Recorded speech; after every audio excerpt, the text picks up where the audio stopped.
This video presents a detailed overview of the entertainment system in the Great Room at FallingWater. The system includes a big screen TV, 2 routers, a Yamaha tuner with speakers, a Roku streaming box, and the DirecTV main box, along with the Wi-Fi box that talks to the outlying TVs. The location of each unit is shown in the figure to the right. 2 HDMI ports are also available at the back of the tuner for guest usage. Applications could include a guest's game console. An HDMI cable is already connected to HDMI port 3 and can be located in the cabinet below the TV. There is no local TV in the area, but the Great Room TV does have DirecTV and Roku for your viewing. The Yamaha tuner provides a much richer sound with deeper basses than would be available on the TV itself. For this reason, the TV signal comes in on the TV's HDMI 1 input port from the Yamaha, which is used to route the signals from the DirecTV and Roku to the TV. Use the Yamaha input button on the center left to select which signal gets sent to the TV. There are 2 additional ports at the back of the Yamaha if you wish to add another input device, such as a game console. For this system to work, the Yamaha must be on, along with either the Roku or DirecTV boxes. Please don't rewire. If the TV reports no signal, then make sure the Yamaha, DirecTV, and Roku are all on, and make sure the TV is pointing to HDMI 1 using the TV remote. Ensure the Yamaha is pointing to an active input channel such as the Roku or DirecTV. If the system still doesn't work, you'll need to call the management company. Also, we recommend not using the TV remote for anything other than TV setup. This includes sound control, which can be done with the DirecTV remote or manually using the Yamaha sound dial or remote. The sound system consists of a Yamaha tuner amplifier with 5 speakers and a large bass speaker hidden in the cabinet.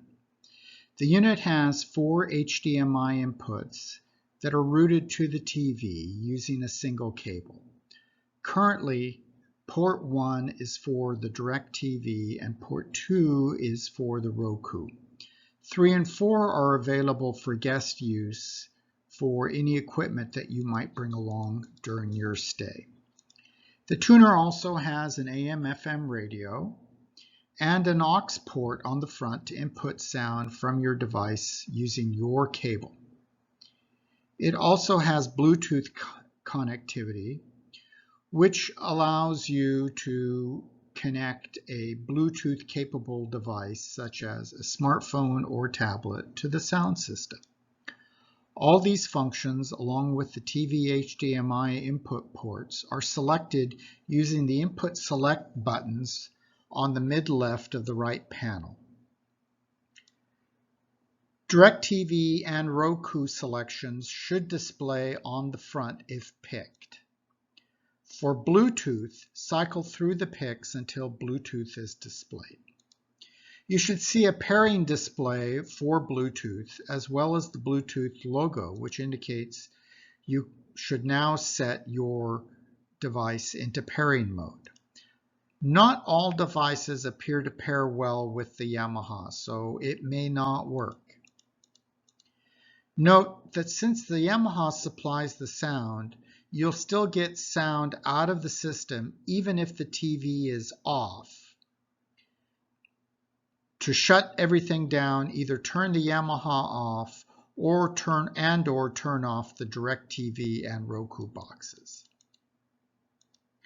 As previously stated, use the DirecTV remote or Yamaha dial to control the system volume rather than the TV remote, as this may cause a clash between the 2 separate sound systems.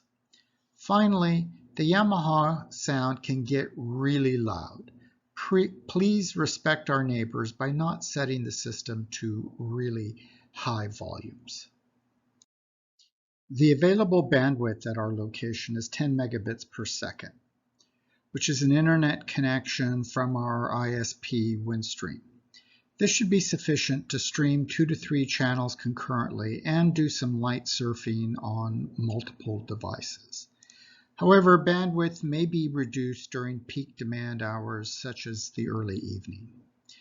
There are 3 routers in the house. Login credentials for all 3 are shown on the slide, and the routers 2 and 3 have 2 SSIDs each.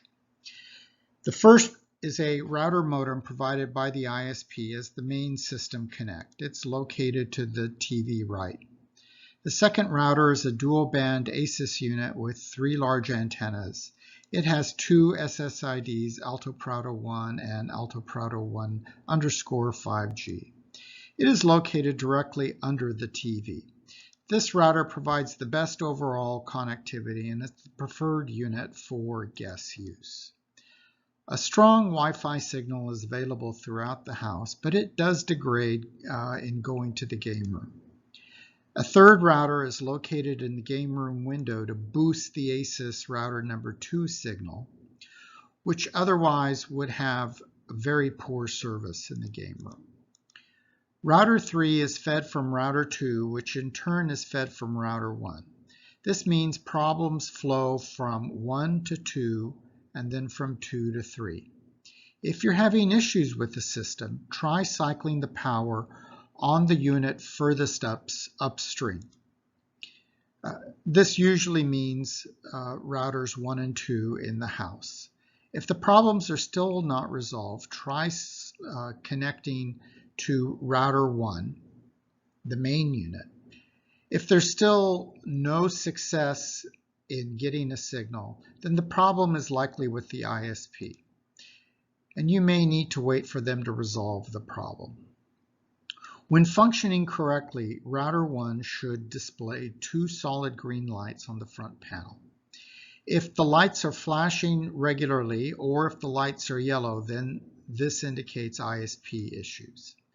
Try cycling the power on this router intermittently every 30 to 45 minutes until the problem resolves. Otherwise, you may need to call the management company for advice.